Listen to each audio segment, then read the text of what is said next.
muito bom estar com você novamente. E olha, hoje nós estamos aqui com um convidado super especial. É Matheus Tavares. Uhul! Matheus Tavares, você é de onde? Sou de Brasília, Distrito Federal. Distrito Federal. Matheusinho, o que tu anda fazendo em Tucuruí? Rapaz, a gente veio pra cá com a direção de Deus para fazer um projeto muito bom com as crianças de Tucuruí. Tirar as crianças da rua, dar aula de reforço, mexer com a vida dessas crianças de qualquer jeito. E tá sendo uma bênção. Eita glória! Olha, o Matheus, ele tem andado por aí, né, fazendo missões.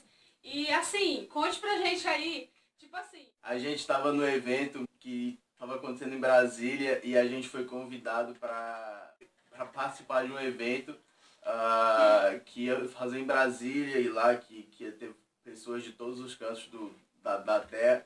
E lá tinha alguns americanos que eram da Nova Zelândia, né? Ixi. E aí, quando a gente chegou lá, só tinha um tradutor e era assessor de uma mulher lá e não podia ficar o tempo inteiro. E aí eu falei, rapaz, eu acho que eu sei um pouco do inglês, eu vou tentar ali e vou fazer alguma coisa. E no primeiro dia não estava saindo nada, no segundo dia também não saiu nada, parecia que estava tudo errado, que eu não conseguia entender. E eu tinha acabado de voltar de uma viagem dos Estados Unidos e eu não conseguia entender nada. E aí no terceiro dia eu orei, eu pedi para Deus, eu falei, Deus, não é possível que eu não vou conseguir entender, eu preciso de alguma coisa, Senhor, me ajuda aí que eu preciso traduzir, eu preciso entender. E aí as coisas começaram a fluir, como se eu falasse inglês há muito tempo. Só que não era assim, né? Glória a Deus. Se fosse eu, era só o verbo to be, viu? Você, só, mais nada. Tipo, desde quando? Já. A gente vem tentando ter um relacionamento com Deus desde os 14, 15 anos. Que os meus olhos brilharam para Jesus. E aí a gente decide entregar tudo por Ele quando a gente conhece verdadeiramente. Quando a gente se apaixona por Ele. E aí, meu irmão, a gente entrega tudo que tem. É difícil, mas... E aí, assim, depois que você se tornou, então, um missionário, né? Já tem, então, 5 anos. E conta aí pra gente quais são as dificuldades, quais são as alegrias. As dificuldades, elas são porque a gente começa, acho que a fase dos 14 para 15 anos e de 15 anos para 16, 17, 18, são onde a gente começa a conhecer mais as paixões da vida, são onde mais a gente tem mais relacionamentos com os amigos, são vários amigos, e aí entra, você está saindo do ensino fundamental para o ensino médio, e talvez do ensino médio para uma faculdade, e hoje a gente sabe, lá mesmo, a faculdade hoje ela é conhecida como cemitério de cristãos, né? Porque é onde os cristãos eles vão e lá eles se desviam. Ensino médio também é onde você alcança mais uma liberdade. Você não tem alguém para ficar te falando ali o tempo inteiro e alguém para ficar te cobrando. E aí você acaba fazendo o que você quer. E aí quando você tem essa liberdade de escolha, é onde as coisas começam a ficar difíceis. Porque por mais que você tenha uma paixão, às vezes o seu olho vai brilhar para uma coisa aqui, sair com os amigos, dinheiro, festas e por aí vai. Então todo mundo passa esses mesmos desejos, né? Todo mundo quer fazer isso, todo mundo quer experimentar isso. E eu não fui diferente, eu quis experimentar, por muitas vezes experimentei, mas o amor a Deus sempre foi mais alto. E aí a gente sempre conseguiu, Deus ele sempre teve essa graça comigo e eu sempre quis voltar para Ele, né? Acho que essa foi a coisa mais importante. Né? E assim, foi que te motivou? Teve alguém que te inspirou para fazer assim, isso acontecer? Com certeza. A gente, quando eu era mais novo, já tem uns 10 anos eu acho que a gente está na igreja. E aí sempre tem aquele cristão que está na igreja por estar. É o cristão que vai ali todo domingo, é o cristão que vai ali, só vai dar uma célula e vai para a igreja no domingo e não tem mais nada.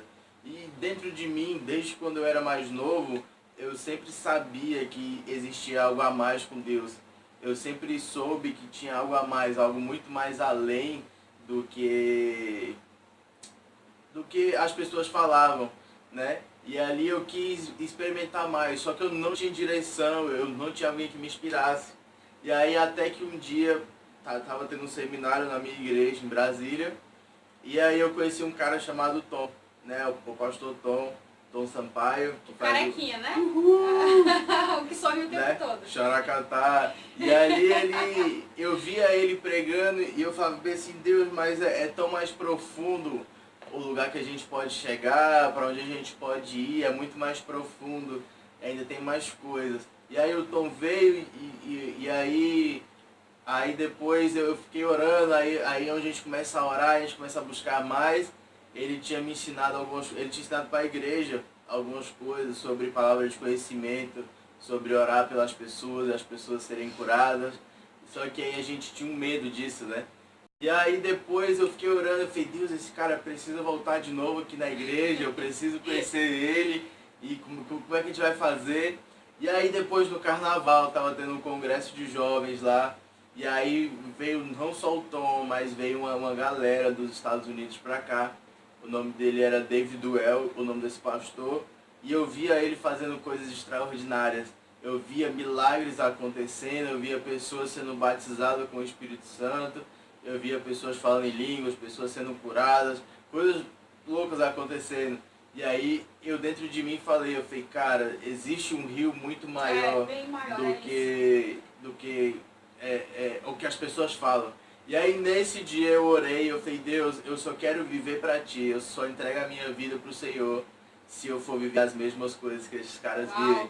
Porque eu não quero viver a mesma coisa que todo mundo, eu quero ser usado por Ti. E aí logo depois rolou um negócio lá muito legal, a gente se encontrou, eu tive o primeiro contato com o Tom, e aí logo depois a gente se encontrou aqui em Tucuruí, né? Foi algo muito de Deus, a gente veio e se encontrou aqui, e aí nesse dia ele me deu o número dele e ele começou a me ensinar pelo WhatsApp, né? Ele me ensinou a orar pelas pessoas pelo WhatsApp. E aí eu perguntava para ele, mas como é que eu posso orar por uma pessoa com câncer, o braço crescer, para fazer isso, para fazer aquilo? E aí ele me ensinou. Eu tinha 14 anos na época, foi quando a gente trabalhava em um lugar, numa empresa, e aí tinha uma mulher lá que ela estava com câncer. E aí ela só ia pagar o negócio que a empresa pedia se ela fosse curada do câncer, né? E aí, porque ela só tinha o dinheiro para fazer o tratamento. E aí eu perguntei para ela, se eu orar por você e você for curada, você entra, né, na empresa. Fui meio esperto, mas eu queria, o que tinha dentro de mim não era só a empresa, eu queria ver acontecer aquilo, eu queria ver o milagre acontecer.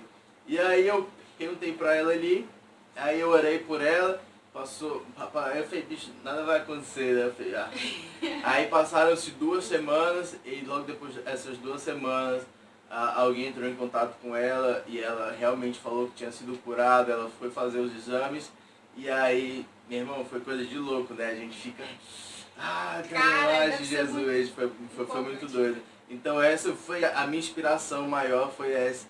E aí eu comecei a ler mais a Bíblia, comecei a ter mais uma inspiração.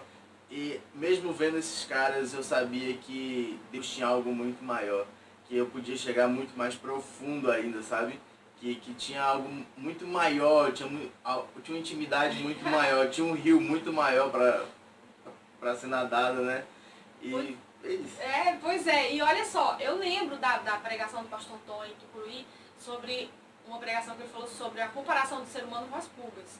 Só que eu não vou falar pra você, porque nós ainda vamos entrevistar o pastor Tom, viu? Nesse canal. E aí ele vai contar. Matheus, é assim, eu fiquei sabendo que você fez viagens missionárias. Me conte aí uma experiência aí de alguma dessas viagens. Pra onde é que tu foi, o que aconteceu de bom? São várias experiências extraordinárias, né? Uma das primeiras viagens que eu fiz, assim, foi quando eu já tinha falado do Tom, né?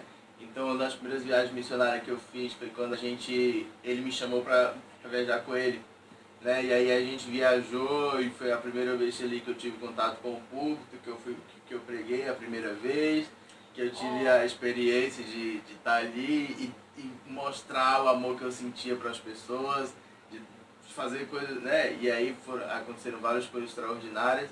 E aí cada vez mais a gente sempre tentava, eu sempre tentei passar para as pessoas aquilo que eu aprendia, né? Então orar pelas pessoas, as pessoas serem curadas, liberar uma profecia, liberar uma palavra de conhecimento e sempre agregar mais. Eu olhava para ele e falava, cara, eu preciso aprender mais contigo, né?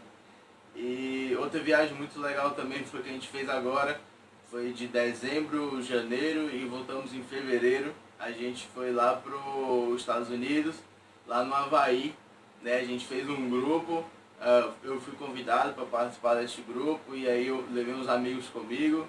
E uma das experiências mais doidas que eu tive foi quando lá tem uma sala chamada que é Prayer Room, né? Que é a sala de oração. E aí lá funciona 24 horas todos os dias e vai funcionando todos os dias. Então a hora que você quiser entrar, você pode entrar. Né? E lá e funciona exclusivamente para isso, para a gente poder orar e ter essa comunhão com Deus. E aí chegou um dia lá que eu falei, Deus, não é possível, já estou vivendo a mesma coisa, me dá algo diferente, eu preciso de alguma coisa assim mais louca, né? E aí eu orava e eu botei um fone de ouvido e eu falei, eu não sabia o que orar. Aconteceu muito comigo isso lá, eu não sabia o que orar, assim, falando normal. E por muitas vezes assim eu orava mais falando em línguas. Né? E orava, e orava, e orava, e orava, e ia fluindo cada vez mais. E quando você ora em línguas, a Bíblia fala que você edifica a você mesmo.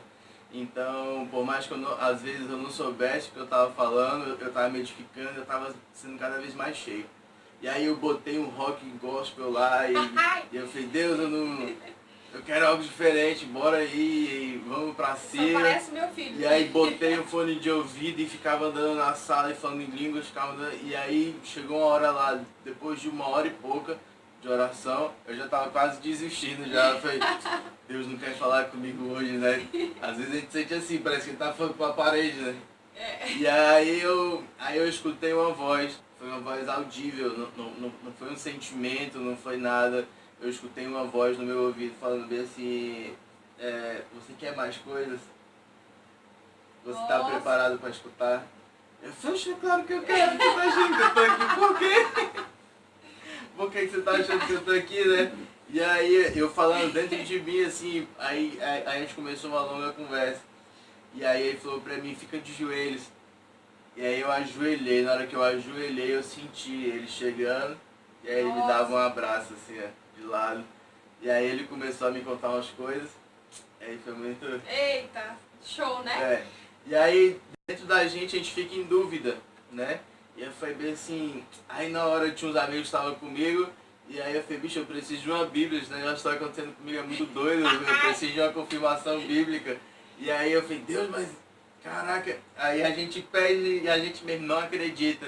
Porque a nossa mentalidade está do tamanho de um ovo, né? Está dentro da caixinha e a gente às vezes não acredita que Deus pode levar a gente mais profundo. E aí eu peguei uma Bíblia, aí eu só tinha uma Bíblia em inglês, eu falei, vou ler esse negócio aqui mesmo. E aí tentei ler e aí entendi mais ou menos. Aí eu achei um em português, aí pedi emprestado lá pro menino que tava. E eu falei, cara, alguém tem uma Bíblia, né? E eu falei, me dá aí. E aí eu falei, bicho, Deus, tu vai ter que falar comigo. Aí segurei a Bíblia aqui, né? Eu falei, bicho, vai vir uma palavra, vai vir. Aí eu falei, Deus, onde eu abrir e botar o dedo ali vai ser meu. Eu vou ter certeza que você que tá falando comigo. Aí abri, botei, era Apocalipse alguma coisa, eu acho que era o último lá que falava assim, essas palavras são fiéis e verdadeiras e merecem ser ouvidas. Aí na hora eu falei, nossa, foi ele mesmo. Eita, glória! E aí, que mensagem você deixa para os jovens hoje, de motivação, de inspiração para esses jovens de hoje, a geração que está meio corrompida, né? É verdade. Um dos textos... Não, Ezequiel 47, que fala sobre quando ele tem um sonho que quando ele saía da igreja, ele media uma quantidade, né? Uhum. E aí a água vinha no joelho, depois media outra quantidade, a água vinha no Peraí, só um instantinho. Agora eu tô tremendo. Eu tenho uma canção sobre isso. Sobre essa passagem da Bíblia. Aí a água vinha na cintura, depois ele nadava mais um pouco e a água vinha aqui, depois não tinha como mais atravessar, não ser a nado. E eu falei pra Deus que eu queria chegar num ponto onde eu ia mergulhar e não tinha mais volta, né? Glória. Ia ser só a nado. Então, o que eu quero deixar com isso é que você pode chegar muito mais além do que você imagina, né? Porque se você tem muita fome, o segredo de tudo é você falar para Deus, Deus, eu tô com fome, eu quero ser cheio do Espírito Santo, eu quero ser inundado pela tua glória, você buscar a glória e a face de Deus todos os dias. Por mais que seja difícil, vai ser difícil várias vezes, mas por mais que você peque, por mais que você tenha vários relacionamentos com o mundo, cara, quanto mais você se aprofunda, mais vai ficando mais fácil para você largar todas as suas coisas. Então, quanto mais você se aprofundar, melhor. E para você que tem fome assim, que você tá, que sei lá, se tu vê, se você vai me ver este vídeo, você vai ficar inspirado. Continua a isso que você está fazendo, você está no caminho certo. É possível você chegar num nível muito maior e muito mais profundo com Deus, a uma medida com que você vai conseguir atravessar só a nada e vai ser cheio da glória. E uma hora você vai conseguir manifestar a glória de Deus para todas as pessoas, né? Você vai conseguir impactar as vidas, as pessoas vão ver Deus em você, as pessoas vão ver Deus no seu falar, em qualquer lugar que você for. Então é isso. Glória a Deus. Então, muito obrigado pela sua presença, pela sua visita ao nosso canal. Uhul! E aí, assim, gente, muito obrigada, valeu. Olha, curtam lá, viu? Nós estamos esperando. Se inscrevam, por favor. Pelo amor de Deus, se inscrevam, viu, gente? Muito obrigada. Tchau.